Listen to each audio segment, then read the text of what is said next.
grande responsabilidade há em se falar sobre um dos temas mais importantes e mais palpitantes da doutrina espírita, que é justamente o perispírito. É no perispírito que se encontra, entre aspas, tudo. O estudo do perispírito deveria ser matéria de escola, matéria de faculdade, de tamanha importância que tal estudo tem para a compreensão de uma série de fenômenos que tornam-se incompreensíveis sem o conhecimento do perispírito. Na introdução do Livro dos Espíritos, obra basilar que inaugura propriamente o Espiritismo, em 1857, na introdução, Kardec nos faz um resumo de toda a doutrina espírita em tópicos pequenos. É um presente para que nós possamos ter noção de tudo de forma resumida, que depois, posteriormente, será mais explicado. Na introdução, nós vemos o seguinte trecho: o laço ou perispírito, que prende ao corpo o espírito, é uma espécie de envoltório semimaterial. A morte é a destruição do invólucro mais grosseiro, que é o corpo, não é? O espírito conserva o segundo, que lhe constitui um corpo etéreo, invisível para nós no estado normal, porém, que pode tornar-se acidentalmente visível e mesmo tangível, como sucede no fenômeno das aparições. Em seguida, nós vemos, na pergunta 93 do Livro dos Espíritos, já tratando sobre o perispírito, o seguinte: 93. Kardec indaga as entidades veneráveis. O espírito, propriamente dito, nenhuma cobertura tem ou, como pretendem alguns, está sempre envolto numa substância qualquer. Os espíritos então respondem: envolve uma substância, vaporosa para os teus olhos, mas ainda bastante grosseira para nós. Assaz vaporosa, entretanto, para poder elevar-se na atmosfera e transportar-se aonde queira. Kardec explica essa questão em seguida e diz o seguinte: envolvendo o germe de um fruto ao perisperma, do mesmo modo, uma substância que, por comparação, se pode chamar perispírito, serve de envoltório ao espírito propriamente dito. As entidades, em seguida, respondem a Kardec quando ele pergunta de onde tira o espírito seu envoltório, seu invólucro semimaterial. Eles respondem: do fluido universal de cada globo, razão porque não é idêntico em todos os mundos. Passando de um mundo ao outro, o espírito muda de envoltório, como mudais de roupa. E Kardec então indaga: assim, quando os espíritos que habitam mundos superiores vêm ao nosso meio, tomam um perispírito mais grosseiro? A resposta: é necessário que se revistam de vossa matéria, já o dissemos. Kardec então pergunta, por fim: o invólucro semimaterial do espírito tem formas determinadas e pode ser perceptível? As entidades respondem: tem a forma que o espírito queira. É assim que este vos aparece algumas vezes, quer em sonho, quer no estado de vigília, e que pode tomar forma visível, mesmo palpável. A partir desse ensinamento introdutório, vejamos, introdutório, vários livros foram lançados, inclusive no final do século XX, esmiuçando essa problemática do perispírito, além de publicações ao longo do século XX, sobretudo da Lavra do Espírito André Luiz, cuja psicografia de Chico Xavier nos trouxe 16 ou 17 excelentes volumes de grande cultura espírita e grande cultura em todos os sentidos. Muitos estudos foram feitos a respeito do perispírito, desde André Luiz até os nossos dias, ampliando esse conhecimento. Um livro muito famoso, que eu próprio já o li, este livro aqui, chamado O Perispírito, de Zalmino Zimmermann. Zalmino Zimmermann é o presidente de uma associação muito especial de magistrados espíritas, que tem projeção em todo o cenário nacional. Ele é o presidente, também magistrado ele, já aposentado, desta associação. Neste livro de 600 páginas, ele detalha todas as características do perispírito. Há um livro também de Luiz Gonzaga, que fala sobre o perispírito e suas modelações, que já tive a oportunidade de lê-lo também mais de uma vez. E Perispírito, o que os espíritos disseram, um outro livro também a esse respeito recomendável. Feitas essas considerações introdutórias, para aquele que nunca ouviu falar de perispírito e que toma ciência pela primeira vez de que há um elemento entre o nosso corpo e o nosso espírito, o raciocínio é muito simples. Sendo o espírito, de fato, feito de imaterialidade, ou seja, o espírito é imaterial, ele não tem nada de matéria. Ele é, portanto, imponderável. Sendo o nosso corpo matéria ponderável, necessário é que haja um elo que possa fazer aquela junção entre o espírito, que é imaterial, e o corpo, que é material. Para que possa haver essa junção, existe o perispírito, o envoltório do espírito, que nele a série de propriedades do perispírito justificam sua importância. As doenças se manifestam primeiro no perispírito, que é o modelador biológico. O perispírito é aquele que concentra toda a influência dos nossos pensamentos, das nossas ações, e para isso destaco no livro do Zalmino Zimmermann, na página 32, quando ele fala das propriedades do perispírito. Ele fala de uma série de propriedades para que nós possamos ter ideia de que tipo de semimaterialidade é o perispírito. O perispírito possui porosidade, possui plasticidade, densidade, ponderabilidade, luminosidade, penetrabilidade, visibilidade, corporeidade, tangibilidade, sensibilidade global, que é aquela percebida por todo o ser e não pelos olhos, pelos ouvidos e pelos sentidos, órgãos dos sentidos, é a sensibilidade global, a sensibilidade magnética, a expansibilidade, a bicorporeidade, que faz com que o espírito possa adquirir outros corpos de acordo com a sua mentalização, com a sua força e com o seu desenvolvimento, evidentemente. A unicidade, eis que o perispírito é um em cada pessoa e é diferente de uma pessoa para outra. A perenidade, eis que ele é indestrutível, imortal. A mutabilidade, a capacidade refletora, o odor e a temperatura. Percebemos então que estas propriedades do perispírito nos mostram que ele tem uma maleabilidade e uma capacidade de se adaptar imensa. Isso se nota, e a doutrina espírita muito bem nos explica a esse respeito, em diversas situações. Numa gestação, por exemplo.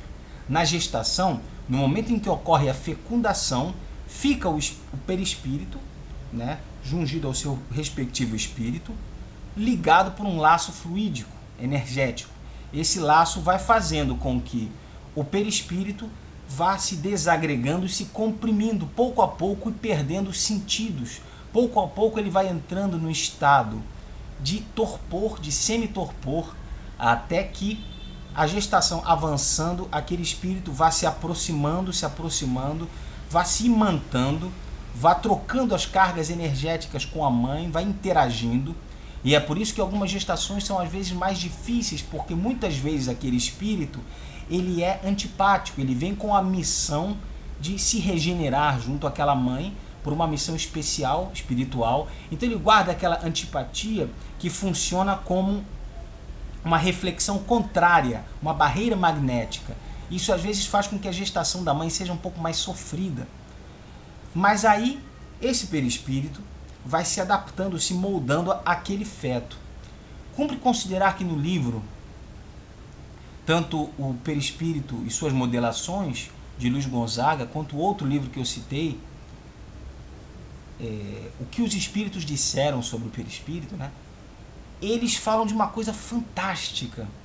As características da missão que aquele espírito deve desempenhar na Terra, as características de enfermidades, características físicas, morfológicas, tudo aquilo que o espírito precisa vivenciar em sua experiência terrena, faz com que, no momento da fecundação, haja uma sutileza profundíssima magnética que no óvulo da mãe atraia exatamente aquele espermatozoide que tem capacidade magnética de incorporar melhor as características físicas e etc. do espírito que vai reencarnar. O espermatozoide, portanto, que fecunda aquele óvulo, não fecunda por acaso. Ele o fecunda por uma lei de atração magnética, para que se cumpra exatamente o destino físico e em todos os sentidos que aquele espírito deve desempenhar na Terra. Isso é fantástico, porque mostra que nada é inútil, nada é ao acaso. Tudo é guiado por leis magnéticas, leis energéticas. Então, quando aquele espírito vai, o seu perispírito comprimindo-se e adaptando-se à gestação, chega-se um ponto em que ele perde os sentidos. Por isso que o aborto, do qual falei em outro vídeo, não irei me deter nesse tema, por isso que o aborto é tão prejudicial, porque ele desagrega essa estrutura, essa reconstrução, de maneira que o espírito fica em estado de sofrimento, de atordoamento, e que tem a sua existência impedida. E nisso ele sofre muito. Muitas vezes transmutando esse sofrimento em ódio, em repugnância à mãe e etc. Na gestação, nós vemos em primeiro lugar essa questão de adaptação do perispírito à situação do feto. Portanto, quando a criança nasce, suas características ainda não estão desenvolvidas. O perispírito está contido naquele corpo. Por isso, aquele corpo, sem ter estrutura de se manifestar, faz com que o perispírito se restrinja àquela limitação.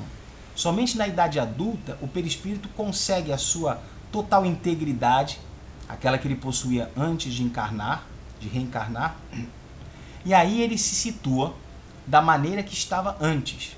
Todo esse momento de infância e de adolescência é de preparação, para que nesta preparação possa o espírito adquirir as orientações da educação familiar, do meio, e assim poder desempenhar a sua função de maneira correta. Não obstante, algumas crianças recordem muito de suas existências anteriores, adolescentes e tudo, o que mostra que nem toda regra é fixa nesse sentido.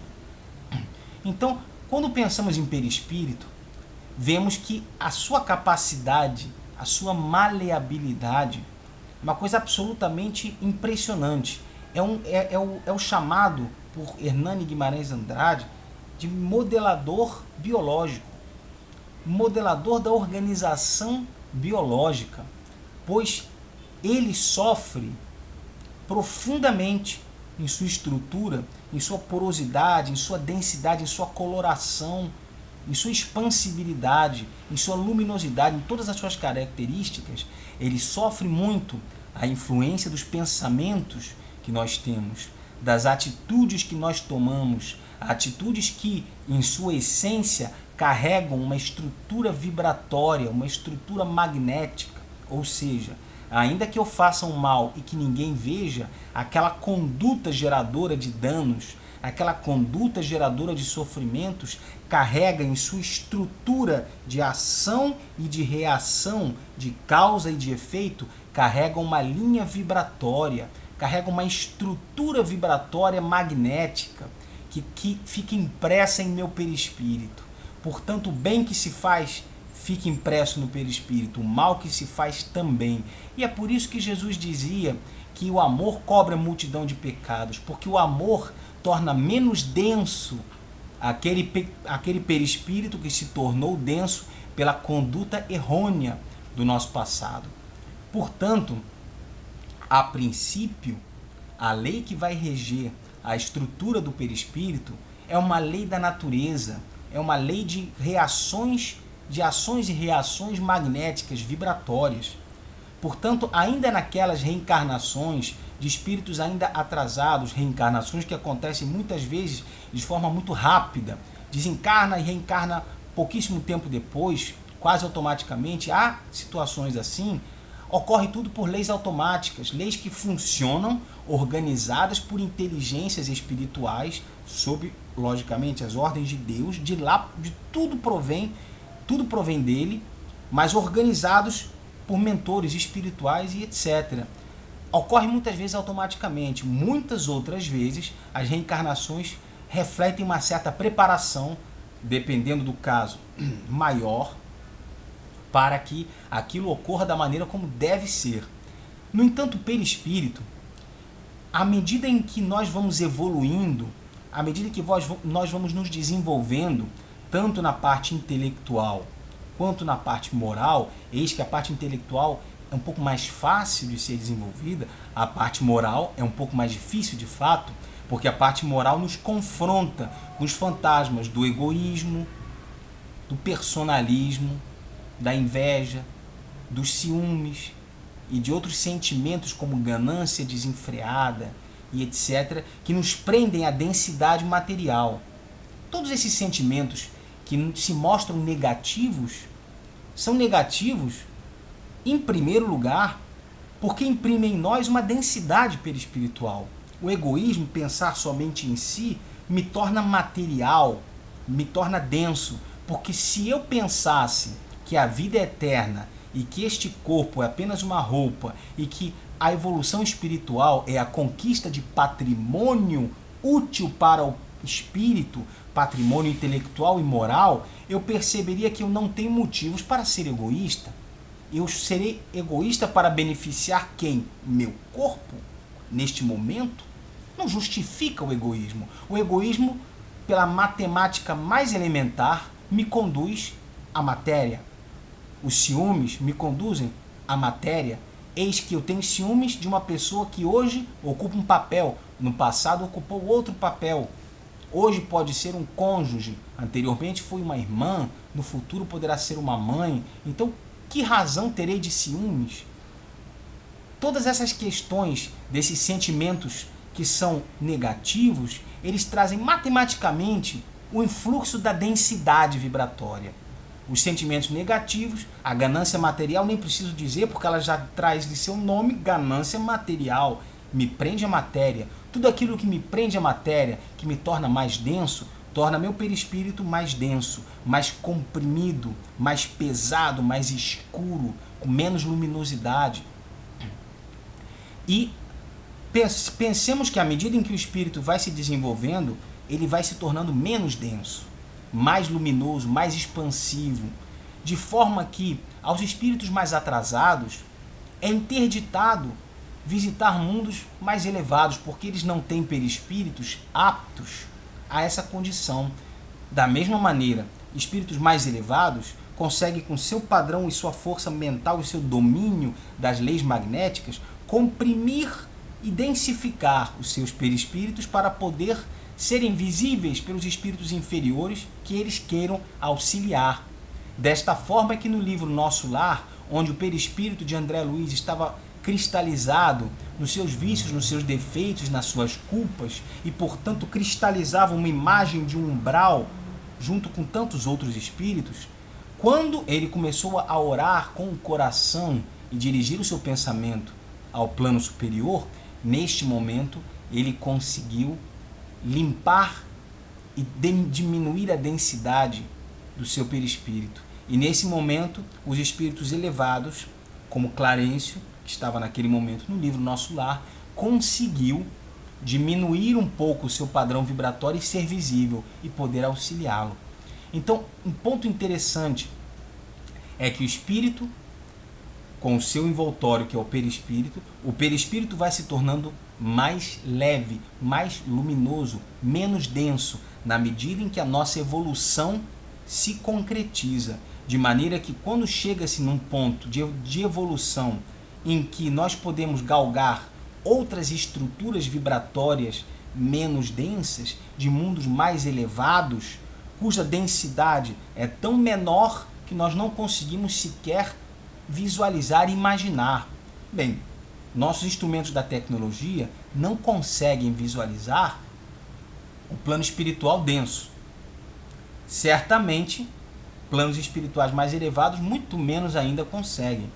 Mas é interessante perceber que a evolução nossa torna o nosso perispírito mais apto a outras situações, mais apto a assumir missões que nos elevem mais, penetrar em mundos mais elevados e assim por diante.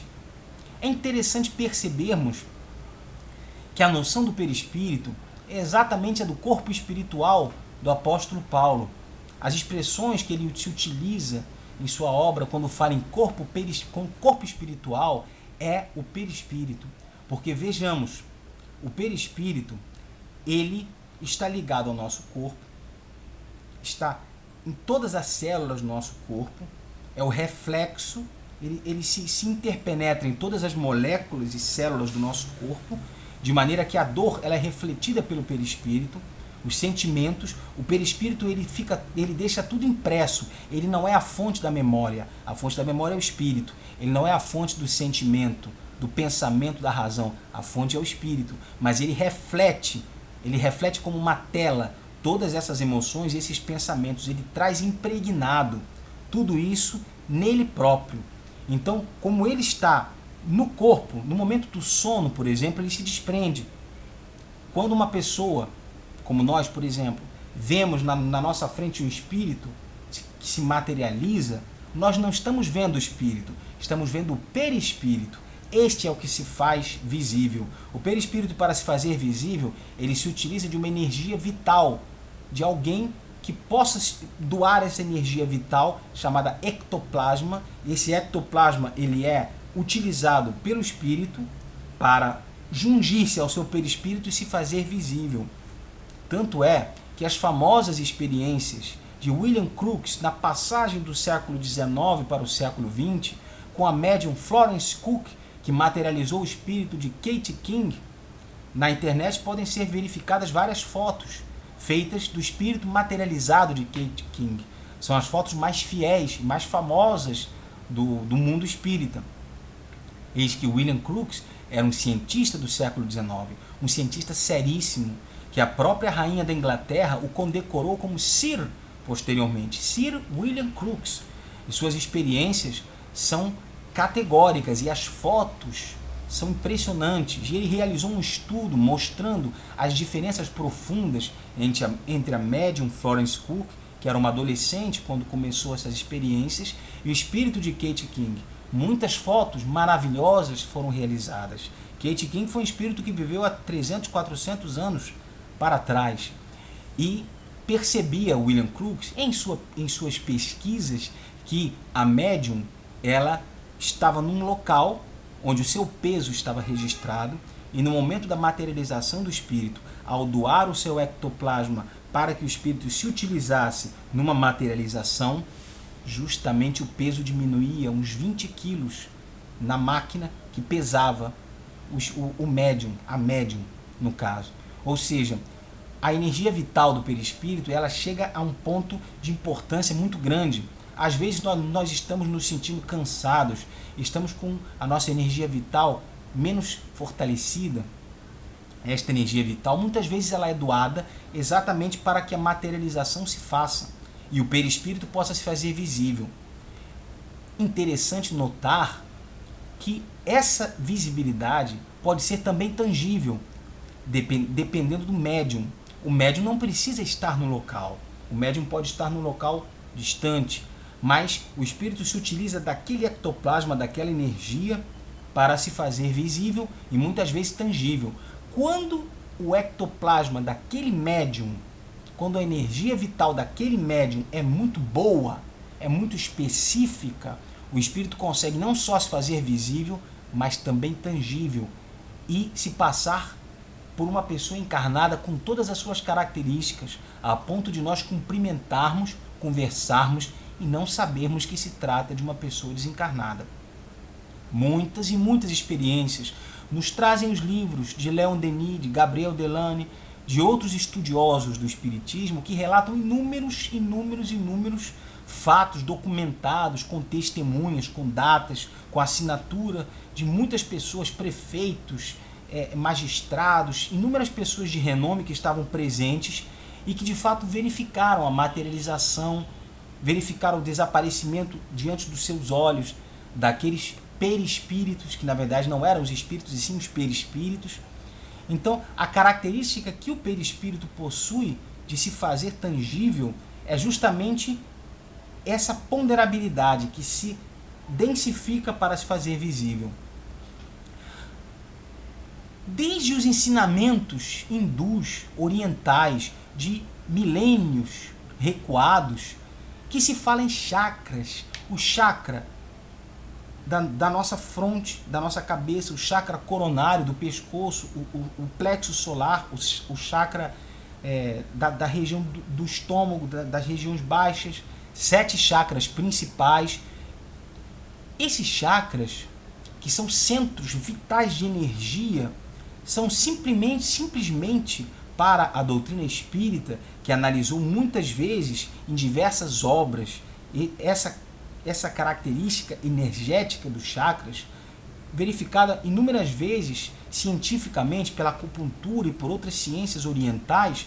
Para o espiritismo, os chakras são simplesmente pontos fortes de conexão, de ligação principal do perispírito ao corpo. São justamente os pontos de maior conexão. O chakra principal, o chakra mental, o chakra do cérebro, aquele que condensa as energias. Nas pessoas mais voltadas à intelectualidade, ao pensamento, à razão, esse chakra está mais intenso, mais luminoso, mais ativo, a ligação é maior.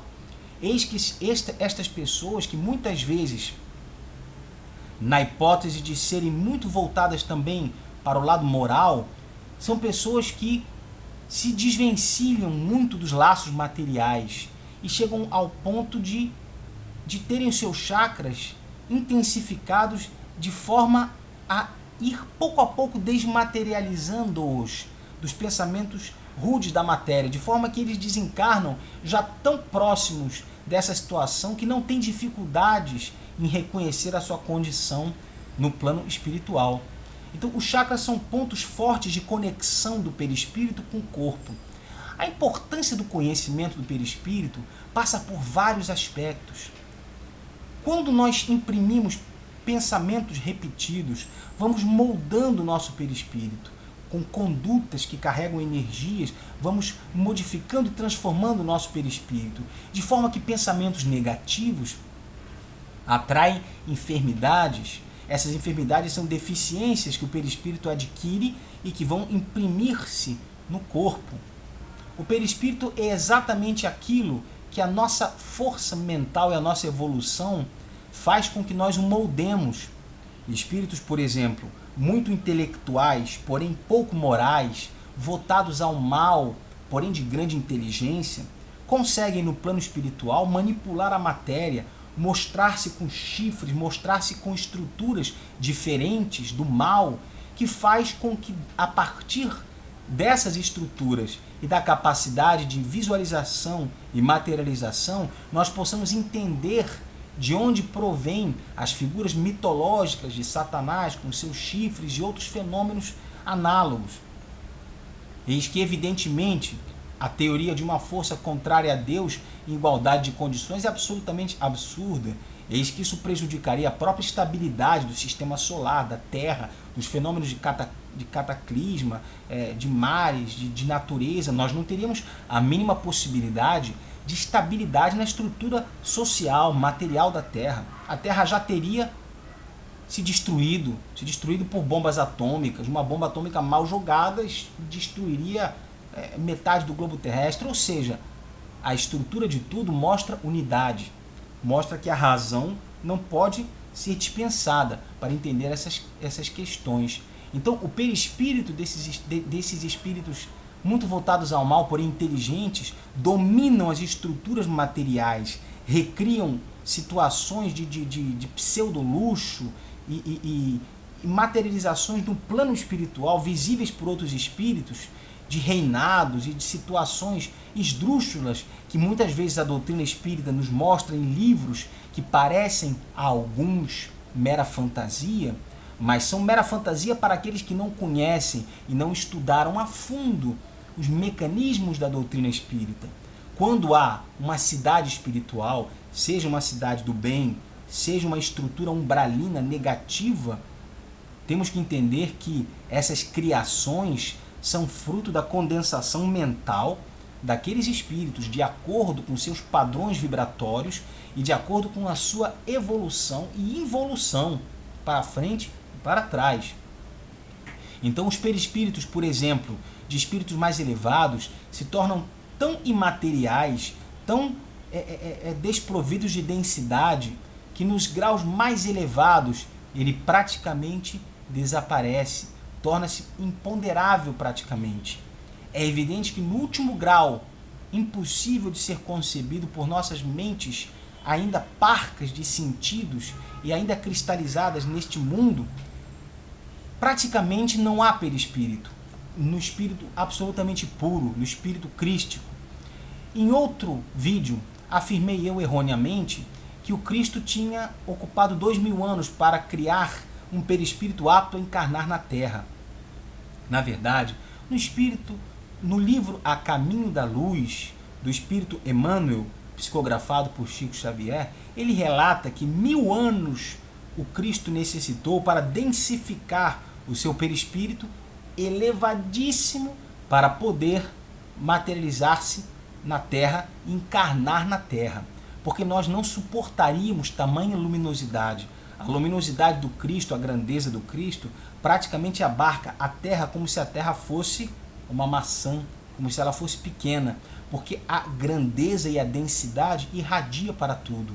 É por isso que, quando o espírito é muito elevado, quando é o espírito puro de um santo, por exemplo, ou de alguém que tenha realizado grandes obras e se elevado moral e intelectualmente, como Bezerra de Menezes, Dr. Bezerra de Menezes e outros grandes espíritos, Mário Teresa de Calcutá, São Francisco de Assis e outros espíritos de grande envergadura, eis que São Francisco de Assis era a reencarnação de João Evangelista. Então percebemos que esses espíritos de grande luminosidade tornam-se maiores, irradiam para mais longe. Portanto, quando são chamados, quando são evocados, quando o nosso pensamento e nosso sentimento a eles se dirige, eles conseguem irradiar para nós porque estão muito mais altos. Assim como uma lâmpada que, colocada cada vez mais alta e cada vez mais forte, ela vai irradiando para vários lugares. Imaginemos o Sol. Se o Sol fosse milhões de vezes maior, sua localização abrangeria de tal maneira tudo que não haveria noite, só haveria dia. A luminosidade conseguiria abranger toda a Terra. Como o Sol é um pouco menor, ele abrange apenas uma face da Terra, que conforme o movimento da Terra vai acontecendo, esse Sol vai iluminando regiões diferentes e assim fazendo a noite e o dia.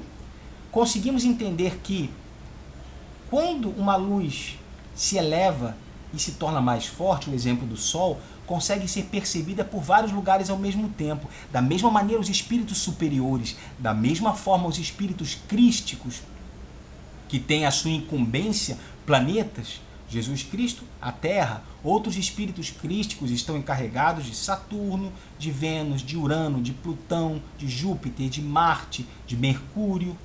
Isto para falar no sistema solar. Existe o espírito crístico do sistema solar, que está ligado a todos estes. Matéria para outro vídeo. A questão importante a se perceber sobre o perispírito é que a sua plasticidade é profunda. E é no perispírito que está o segredo para nós entendermos toda sorte de fenômenos. Quando nós sonhamos, é com o perispírito que registramos as impressões. E é por isso que muitas vezes regressamos ao corpo e não lembramos, porque não foi com aquele cérebro do corpo que percebemos as imagens, e sim com o perispírito. A obra de André Luiz nos mostra frequentemente que que o perispírito, ele é o reflexo da situação do corpo. A sua densidade vibratória está ligada ao estado do corpo. Portanto, o perispírito conserva toda a estrutura do corpo quintessenciada. O perispírito tem órgãos, tem coração, tem pulmão, tem fígado, tem estruturas que vão se tornando cada vez menos densas e cada vez vão se dissipando à medida em que o espírito evolua. Por isso que quando o espírito evolui, já não necessita ele de alimentar-se, já não necessita ele de realizar atividades como a mera respiração biológica, a excreção. André Luiz nos relata em seus livros que ele sentia fome, ele sentia as necessidades fisiológicas, ele vivia como humano, por exemplo. Exatamente porque o seu perispírito, ainda muito denso, conservava lembrança profunda e densa e profundamente fixada nele das necessidades naturais do corpo. E isso justifica porque muitas vezes em determinados lugares os espíritos eles se aproximam e pedem bebidas, cigarros. É por isso que muitas vezes os espíritos obsessores precisam absorver os fluidos do cigarro ou do álcool daqueles a quem eles se aproximam, porque a densidade material deles ainda é grande, mas como eles não têm mais corpo e a rigor não são mais matéria, são semimateriais, eles desejam essa intensidade do fluido material e se aproximam, obsidiando, encarnados. Fumam através deles, absorvendo os fluidos, e bebem através deles, absorvendo os fluidos. Isto explica porque, na medida em que o perispírito vai se tornando menos denso e evoluindo, ele vai perdendo essa necessidade tanto de alimentação como das suas estruturas fisiológicas e biológicas. É por isso que o espírito já puro já não tem absolutamente mais relação com isso, porque já os seus órgãos perispirituais já se densificaram, já digamos metaforicamente, já se dissolveram de tal forma que eles já vivem totalmente de energia. Podemos entender, perispírito mais denso, mais matéria, menos energia. Perispíritos mais elevados, menos densos, mais energia. Então, a energia é o que nos mostra a desmaterialização. Hoje em dia, cientistas conseguem partir o átomo em cerca de 200 partes, sendo que algumas já são tão energia que não são captáveis mais. Percebem-se por um raciocínio científico comprovado, mas já não são perceptíveis por instrumentos. Eis que são tão rápidas, tão energia, que quando conseguem ser percebidas, 1 bilionésimo de segundo depois já desaparecem, mas são percebidas pela ciência. Ou seja, a estrutura de tudo que vai se quintessenciando, vai se tornando energia. Ou seja, o perispírito é a chave do nosso conhecimento. O perispírito é aquilo que temos que estudar. Temos que nos debruçar sobre as obras que falam sobre o perispírito, sobre os livros de André Luiz que nos esclarecem a respeito do perispírito. O livro Sexo e Destino, Obreiros da Vida Eterna, Missionários da Luz. São livros de André Luiz, psicografado por Chico Xavier, que nos mostram como a espiritualidade vê o mundo dos encarnados, as relações entre os encarnados, as trocas de fluidos, as trocas energéticas e a forma como os seus perispíritos se mostram. E é por isso que nós entendemos que o perispírito guarda tudo com ele. Portanto, é nele que nós nos apresentamos no plano dos espíritos. Conforme a nossa energia mental, nós conseguimos materializar-nos visualmente para outros espíritos de maneiras diferentes, nos mostrando da forma que tivemos em encarnação passada, nos tornando às vezes mais jovem. Então, a compreensão do perispírito é fundamental. O perispírito é justamente aquela ligação profunda que nós temos com o plano espiritual, que mostra que no perispírito concentram-se todos os pensamentos e sentimentos, os vícios, as transformações. Quando uma pessoa se suicida, a lesão no perispírito e a energia que ainda permanece, porque ela repete mentalmente o gesto do suicídio. ela mantém o laço fluídico com o corpo em decomposição, ela sente as dores, o seu perispírito passa por um longo processo de reestruturação no plano espiritual, onde o sofrimento e a dor daquelas lesões fica gravada e fica sendo sofrida durante tempos e tempos, até que o espírito, depois de muito sofrer, comece a se melhorar, comece a ter um sentimento mais puro, mais nobre. É tão importante conhecer o perispírito, é tão importante saber que o perispírito já era percebido desde o corpo espiritual a que se referia Paulo. As materializações são perispírito. Tudo isso é importante conhecermos, debruçarmos-nos nas obras que esclarecem a esse respeito e percebermos que no perispírito está o segredo. O perispírito é o reflexo de tudo. Então vamos trabalhar para construir um perispírito menos denso. Vamos trabalhar para construirmos nosso cartão de visitas do plano espiritual, que é o perispírito, de maneira mais leve, nutrindo-o com sentimentos de perdão, com sentimentos de caridade, com atitudes que semeiem energias boas, que tragam gratidão, tragam carinho no nosso semelhante, que façam o nosso semelhante mais feliz, pensamentos de benevolência, pensamentos altruísticos, que possamos nos livrar de egoísmo, de maledicência, de personalismos, que possamos não concentrar a doutrina cristã em pensamentos místicos, de mito, de rituais exteriores, de palavras repetidas a esmo, de rituais onde cantamos e choramos da boca para fora, mas concentrar a doutrina do Cristo na conduta moral, na conduta ética diante dos cidadãos do mundo, da vida, concentrar a conduta, procurar agir de maneira mais benéfica, procurar perdoar a nós mesmos, não nos cristalizarmos em deficiências de caráter, e sim procurarmos transformar, melhorar a nossa visão, perdoar aqueles que nos ofendem, não ficar cristalizados em passados negativos, em situações onde nos feriram, não nos cristalizarmos em nossos erros, mas procurar visualizar a solução dos nossos erros. Nunca digamos que no passado fomos ruins e por isso somos ruins, que tivemos uma criação dolorosa e rígida, pais castradores, mães megeras e por isso somos assim. Não utilizemos-nos desses subterfúgios de que os pais nos criaram sem educação e sem leitura e por isso não lemos e ficamos submersos na ignorância, mesmo quando nos casamos com pessoas mais inteligentes, com pessoas mais cultas, permanecemos na ignorância, sem leitura, submersos em novelas, em Big Brothers, em situações de negligência moral e de atraso intelectual. Não utilizemos o passado para justificar a nossa situação atual, porque nós somos os construtores do nosso destino, nós somos os construtores da nossa mente, da nossa criação mental. Nós podemos dar um passo adiante para melhor pensar, para ter mais cultura, para trazer o bem aos nossos semelhantes, para ocupar o nosso tempo em organizar a nossa vida, mas também em organizar a vida dos nossos amigos, dos nossos entes queridos. Não justificar o presente com o passado, porque o Chico Xavier falou com muita propriedade.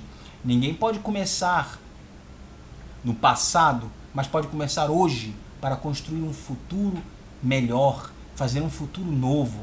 Porque nós somos responsáveis. Deus nos deu o livre-arbítrio, que é a capacidade espiritual de decidir o que é melhor para nós.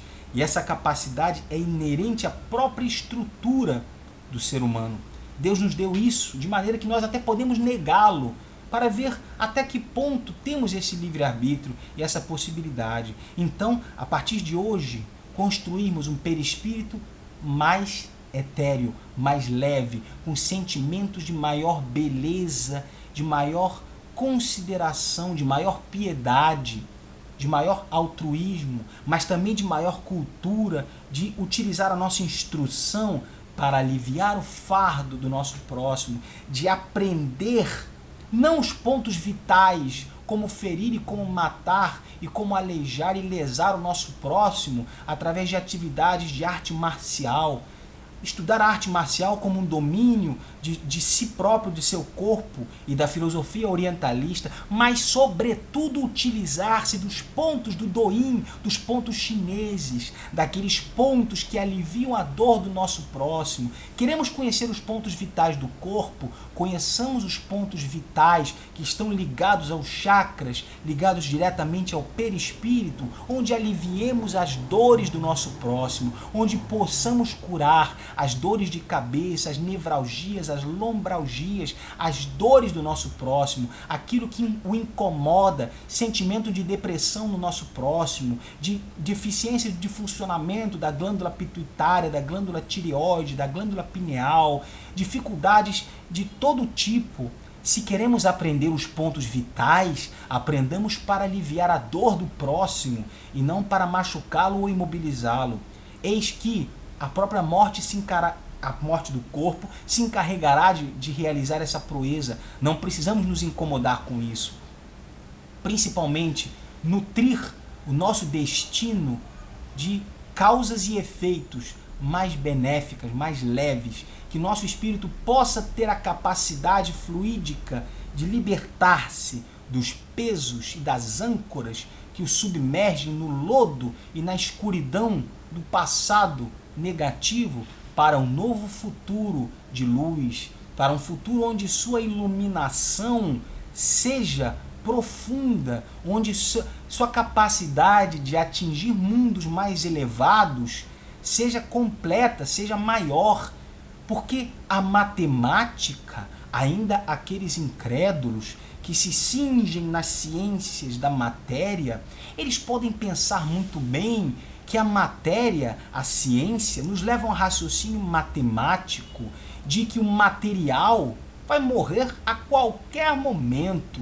Então é evidente que toda a estrutura perfeita da Terra, os corpos materiais tão bem construídos, são estruturas que servem ao desenvolvimento do espírito, que é imortal. Nós não podemos ser imbecis de achar que toda esta estrutura é construída em vão.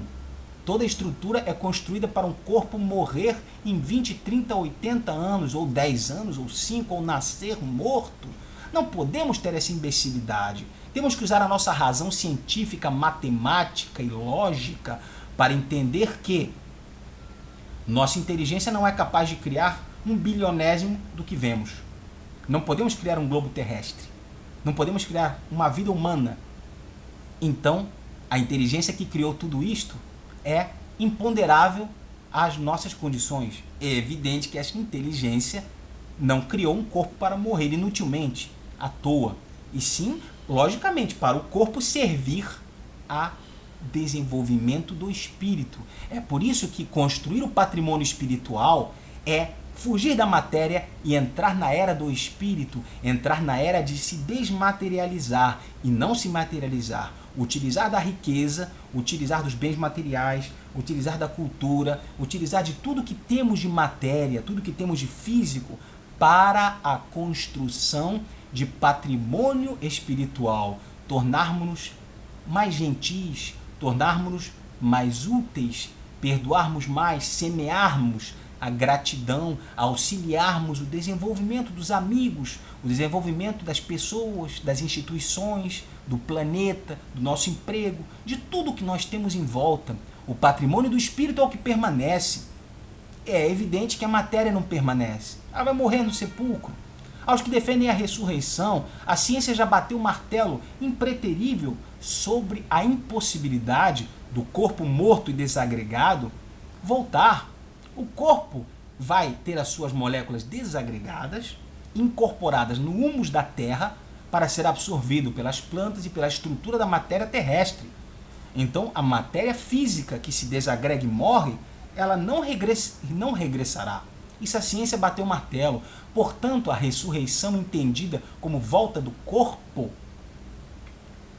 que a ciência já mostra impossível, ela é interpretada no sentido da reencarnação torna-se muito mais tranquila e muito mais lógica. Pensemos o porquê da reencarnação.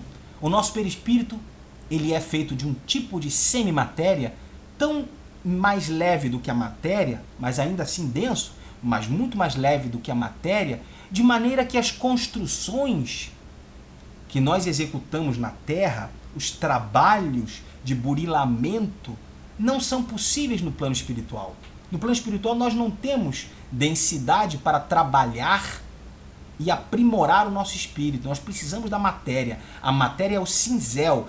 A matéria é aquela faca que fere a madeira para criar a escultura perfeita do nosso espírito futuro.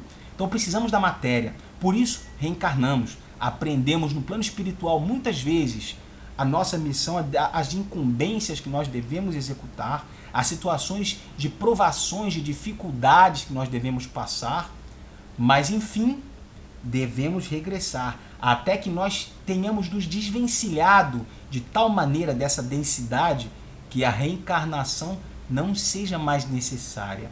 No momento em que o perispírito atinge um patamar de pureza e se livra da densidade, já não requer mais a encarnação.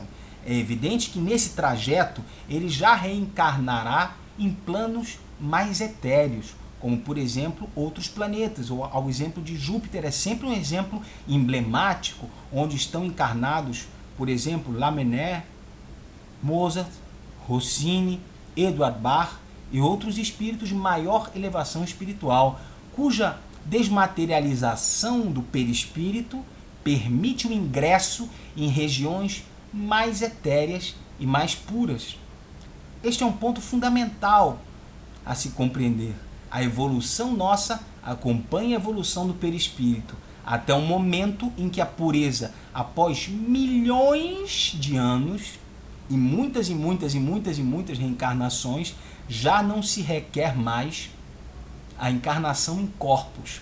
Já o espírito realiza a sua evolução já num plano imaterial. Eis que ele conseguiu essa imaterialidade. O sentido de imaterialidade é matemático. Temos a matéria líquida, temos a sólida, líquida, gasosa. À medida em que as moléculas se afastam, os átomos se afastam, tornam-se cada vez mais energia e menos matéria. Chega um ponto em que a ciência não capta mais, mas é evidente que continua o processo, até o ponto em que é pura energia e zero matéria. Existe esse ponto, onde já não há mais a necessidade de reencarnar em corpos terrestres, em corpos físicos. E é por isso que Cristo precisou de 1000 anos para adensar o seu perispírito, para encarnar na Terra e cumprir sua missão, porque sua luminosidade ofuscaria de tal forma a nossa visão que cegaria toda a Terra, pois sua grandeza era imensa. E neste momento eu chamo a atenção para aqueles que conseguiram chegar neste ponto do vídeo. Este é o Cristo da doutrina espírita, que a doutrina espírita interpreta e situa num patamar de grandeza que é o seu patamar para a Terra. Não é o Cristo da doutrina espírita, é o Cristo galáctico, é o Cristo que envolve toda a estrutura do globo terrestre, do sistema solar, que está relacionado a Deus de todas as galáxias, de toda a esfera infinita. Este é o Deus, este é o Cristo. Não é o Cristo de uma religião interpretado por sectarismos e dogmatismos que fatalmente irão cair por terra daqui a 20, 30, 50 anos, seja como for. Este Cristo interpretado pela doutrina espírita se mostra mais lúcido, mais compreensível, menos dogmático, menos exclusivista e sectário. E aí podemos entender o que ele queria dizer de fato. Portanto, estudemos o perispírito. Saibamos que nele se encontra a estrutura e a explicação de uma série de fenômenos, que explicam como uma pessoa recebe um espírito. A pessoa tem o seu perispírito, cuja afinidade magnética com o perispírito do desencarnado torna-se muito grande, ao ponto dele aproximar-se e imantar-se. Ele fica imantado com o perispírito. A incorporação não é sair o perispírito do médium, entrar o perispírito do desencarnado. Não, esse fenômeno não é incorporar como um líquido dentro de um vasilhame.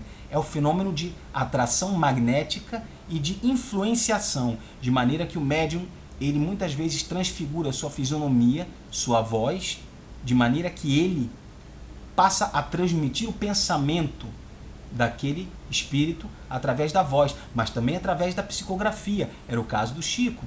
O Chico Xavier psicografava em 2 línguas simultaneamente, a mão direita para um lado e a mão esquerda para outro lado, simultaneamente, porque 2 espíritos se utilizavam da mão dele, imantando seus perispíritos respectivamente. Ou vocês acham que ele tinha uma habilidade especial de escrever ao mesmo tempo com as 2 mãos em línguas diferentes, mensagens diferentes? Sejamos racionais. Tenhamos um pouco de coerência. Ah, mas ele podia ser habilidoso. E o conteúdo moral dessas mensagens? A beleza e a transcendência? Eis a questão. Aqueles que falam da psicografia, aqueles que têm as suas reservas, eu pergunto, vocês já se preocuparam em conhecer o conteúdo moral de grandes obras publicadas? Já leram Paulo Estevão? A maravilha sublime que é Paulo Estevão, contando a história de Paulo de Tarso, sua conversão na estrada de Damasco. O conteúdo moral, o conteúdo de esclarecimento diante das provas da vida é tão profundo que não há o que se discutir. Ah, mas ele era habilidoso, ele não psicografava. Não importa o que você... Não importa nada disso. É óbvio que ele psicografava mensagem de espíritos. É óbvio que ele não tirava do psiquismo dele. Porque o conteúdo das mensagens é óbvio demais. Nenhum ser humano teria condições na Terra de manifestar por sua própria mente e inteligência doutrinas de envergadura tão profunda como a doutrina espírita e como as mensagens que futuramente foram recebidas. Então quero chamar a atenção para o estudo do perispírito. Detenham-se nesse ponto e percebam que o nosso compromisso ético é profundo, porque nós trazemos gravados conosco tudo que nós fizermos, dissermos, pensarmos. Pensamentos negativos adensam o perispírito, criam doenças, criam situações vibratórias difíceis. O magnetismo, a simpatia que as pessoas irradiam é porque o perispírito está mais aberto, a sua luminosidade, percebida muitas vezes pela fotografia Kirlian, que vai examinar outros tipos de estrutura também irradiadas pelo perispírito no corpo e etc. Não há apenas o perispírito, há o duplo etérico também, que é a manifestação meramente energética, que não tem vida própria e que morre junto com o corpo. É a mera manifestação energética captada pela fotografia Kirlian. É outro assunto também, mas percebamos, no perispírito fica registrado tudo. Então vamos examinar melhor aquilo que nós estamos emitindo e aquilo que nós estamos recebendo. É o que eu desejo do fundo do coração. Fiquem na paz de Jesus Cristo e que Deus ilumine a todos vocês. Muito obrigado. Um abraço.